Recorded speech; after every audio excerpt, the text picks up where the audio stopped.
Hello, welcome back to the YouTube channel of Bethel Evangelical Free Church in Hanley. I'm Pastor Gervais Charmley, and this is another video in my series on local country churches. This is the Church of St Mary, Calton, not to be confused with St Mary's and St Leonard's down in Calton nearby, which is the neighbouring village.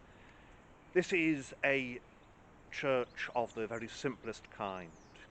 The first church here at Calton was built in the 16th century, and it was built primarily, or entirely in fact, by contributions from the villagers. It's a village church. This was rebuilt in the middle of the 18th century, and it still very much has an 18th century little village church feel to it, although it was largely restored in the 1870s with all that entails, and it was restored by somebody who was deeply influenced by the Oxford movement and by the ecclesiological movement, the Cambridge movement as it has been known, which is of course the Romeward movement in the Church of England. Many of these little moorland parishes were influenced by the Anglo-Catholics. And the Anglo-Catholics, although we have all kinds of issues with their theology, they were often very determined pastors, and however much they did their churches up to look very Roman Catholic, they were devoted to visiting the people where they were.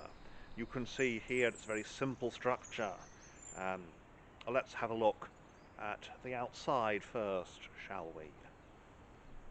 Well, here we are. Here is the exterior. You can see a very simple turret, really, a little bell turret on the west end. There is the obligatory for Anglo-Catholics Calvary outside, and the porch, which is of course a 19th century addition. Originally there would have been no porch. There's a little clock there up on the wall. It would have been the only clock in the village, certainly the only public clock in the village, and for many people it would have been what they set their clocks in their homes by. The church is, you can see, in a very lovely setting, surrounded by meadows and fields as well as the houses of the village. We are at the moment progressing to the north side of the church, through the churchyard, which is fairly small. Burials until fairly recently, that is until the 19th century, would have been, the latter part of the 19th century even, would have been at nearby villages like Ipstones and Calton.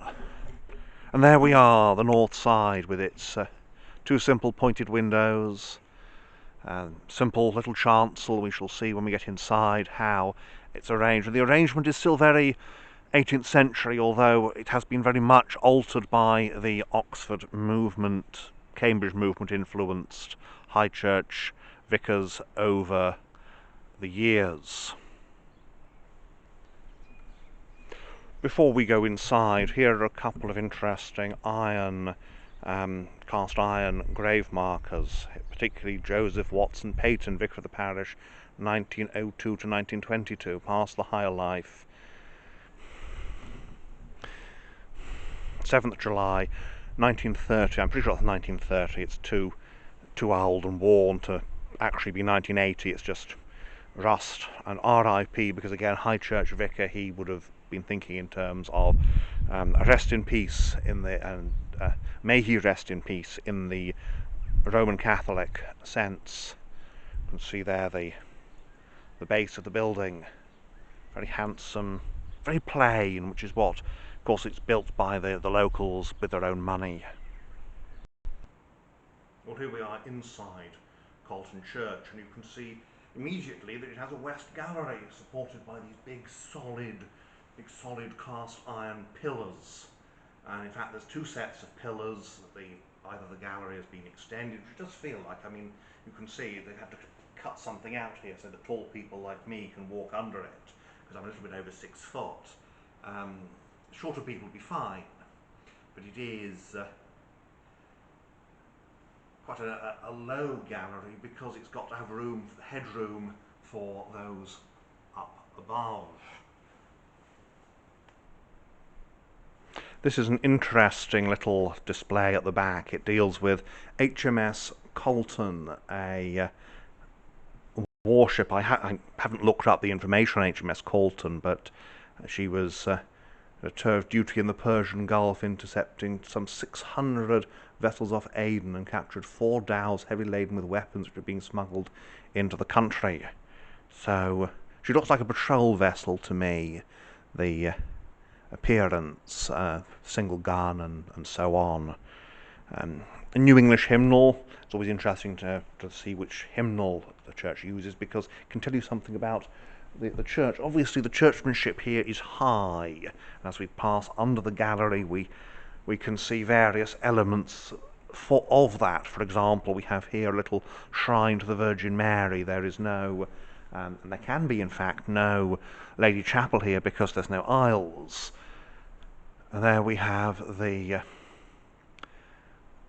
War Memorial 1914-1919, and next to it we have the Great Sacrifice, a painting comparing, not in the best of taste in my opinion, but there we are, the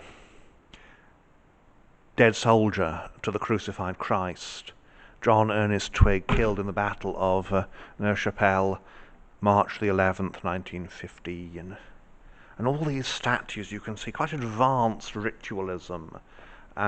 We have here a painting in memory of James Critchlow Bower's infant son. No, I'm not sure it is in memory of, actually, but we have here a painting of the infant Christ. It may very well be, actually. I'm not sure what the original is. I'm sure there's information about it. The altar rails appear to be continental and would have been bought on a trip to the continent. The pulpit, and again all the paraphernalia in here. There's looks like a tabernacle there that has been moved. The Christ and the Virgin Mary, a little tabernacle upon the altar. It's all very, very high church, and the old sanctuary lamp not burning, so they don't have the reserved sacrament. Now this, as I say, the original building here was 16th century. This is an 18th century building, and its form remains the same, even with that deep west gallery, which, as you can see, is mostly used for storage and for the organ these days. When it was opened, when the gallery was first put in, it would have been primarily for a band, so the organ is the correct thing to replace the band, I suppose.